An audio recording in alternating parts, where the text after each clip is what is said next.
Assalamualaikum warahmatullahi wabarakatuh. Baik, di sini saya akan mempresentasikan analisis dan ilmu data, yaitu data penjualan di Tableau.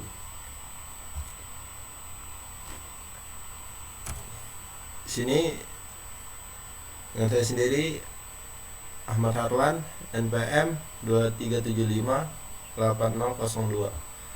Saya dari kelas 3A Teknologi Rekayasa Internet.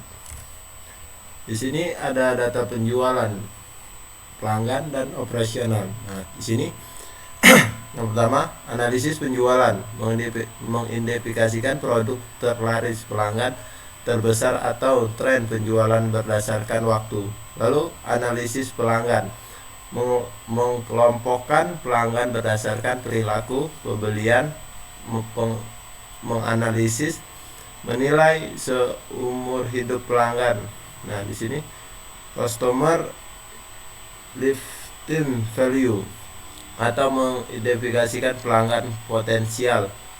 Lalu yang tiga, analisis operasional, menganalisis efisien pengiriman, mengidentifikasi masalah dalam rentan pasokan atau mengoptimalkan inventaris. Selanjutnya di sini data kategori produk dan lalu segmen pelanggan dan wilayah geografis. Nah, di sini yang pertama, dominasi kategori teknologi. Nah, kategori teknologi secara umum memiliki jumlah penjualan yang lebih tinggi dibandingkan kategori lainnya di hampir semua wilayah. Ini mengindikasikan bahwa produk teknologi sangat diminat di semua pasar. Lalu yang kedua, variasi penjualan antar segmen. Terdapat variasi yang cukup signifikan dalam jumlah penjualan antar segmen pelanggan di setiap wilayah. Ini menunjukkan bahwa preferensi pembelian berbeda-beda antara segmen konsumen, korporat, dan home office. Nah, perbedaan penjualan antara wilayah, jumlah penjualan di setiap wilayah juga berbeda-beda. Misalnya wilayah USCA, Amerika Serikat, dan Kanada umumnya memiliki jumlah penjualan yang lebih tinggi dibandingkan wilayah lainnya. Selanjutnya di sini data tren penjualan. Nah, di sini yang pertama, fluktuasi penjualan. Jumlah penjualan mengalami fluktuasi dari satu karakter ke karakter lainnya dan dari tahun ke tahun. Ini menunjukkan ada faktor musiman atau faktor lainnya yang mempengaruhi penjualan. Lalu yang kedua, pola musiman. Terlihat adanya pola musiman dalam penjualan di mana biasanya terjadi peningkatan penjualan pada kuartal tertentu. Misalnya kuartal keempat seringkali mengalami peningkatan penjualan karena musim liburan. Lalu yang ketiga, tren umum. Secara umum kita dapat mengamati apakah penjualan mengalami peningkatan. Nah, peningkatan, penurunan, atau stagnan dalam jangka waktu tertentu. Lalu di sini data cross tab. Nah, di sini yang pertama itu fluktuasi penjualan. Jumlah penjualan mengalami fluktuasi dari satu kuartal ke kuartal lainnya dan dari tahun ke tahun. Ini menunjukkan adanya faktor musiman atau faktor lainnya yang mempengaruhi penjualan. Lalu yang kedua, pola musiman. Terlihat adanya pola musiman dan penjualan di mana biasanya terjadi peningkatan penjualan pada kuartal tertentu. Misalnya kuartal keempat seringkali mengalami peningkatan penjualan karena musim liburan. Lalu ketiga, pertumbuhan atau penurunan penjualan. Warna pada sel menunjukkan apakah penjualan mengalami peningkatan. Warna hangat seperti merah atau penurunan. Warna dingin seperti biru dibandingkan tahun sebelumnya. Perbandingan kategori produk, kita dapat membandingkan kinerja penjualan antar kategori produk untuk melihat produk mana yang berkontribusi paling besar terhadap total penjualan. Nah, lalu di sini data peta profit. Nah, yang pertama itu konsentrasi data. Ada beberapa wilayah di dunia yang memiliki konsentrasi titik yang lebih tinggi dibandingkan wilayah lainnya. Ini mengidentifikasikan bahwa fenomena yang sedang divisualisasikan lebih sering terjadi atau memiliki nilai yang lebih tinggi di wilayah tersebut. Lalu yang kedua, pola distribusi.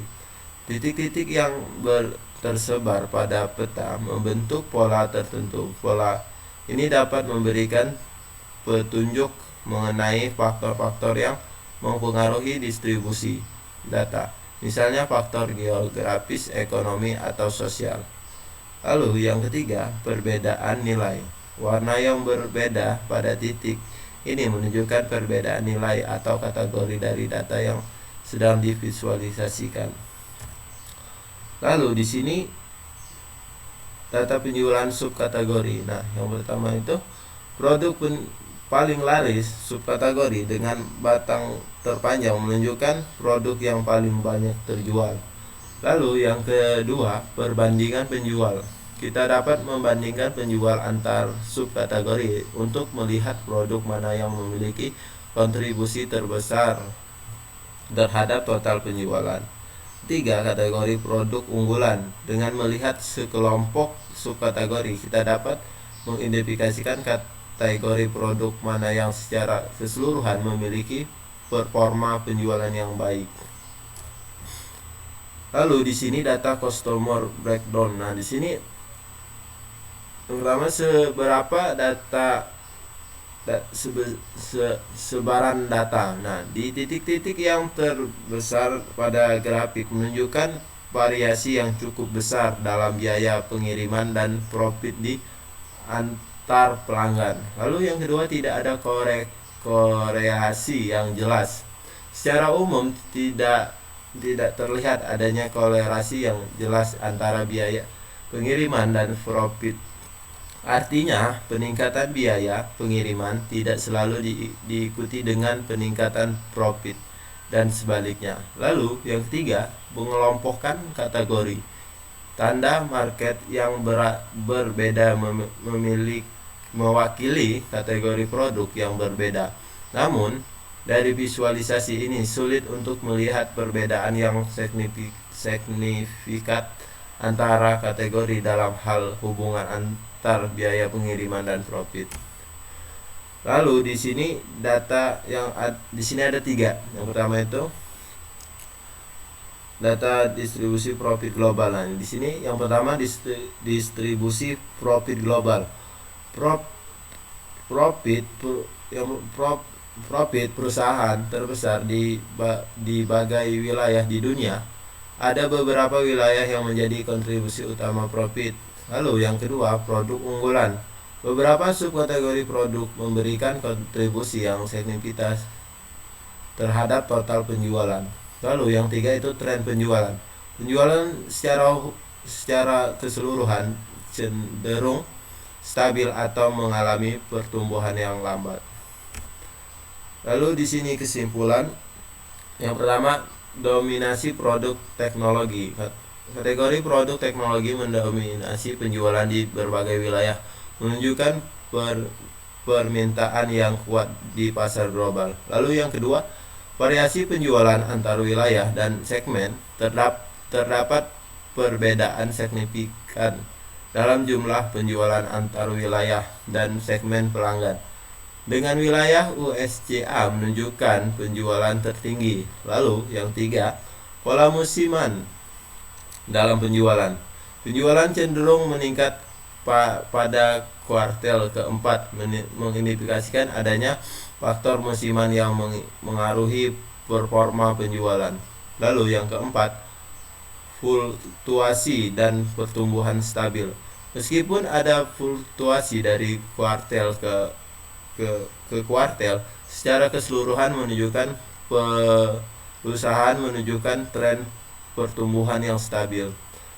Kelima, efisien operasional. Tidak ada korelasi yang jelas antara biaya pengiriman dan profit, menunjukkan peluang untuk meningkatkan efisien logistik. Lalu yang keenam, distribusi profit global. Profit tersebar di berbagai wilayah dengan beberapa area memberi kontribusi yang lebih besar terhadap total profit. Terima kasih atas perhatiannya. Saya mohon maaf jika ada kesalahan kata atau tidak jelas. Saya akhiri. Sekian presentasi dari saya. Saya akhiri. Assalamualaikum warahmatullahi wabarakatuh.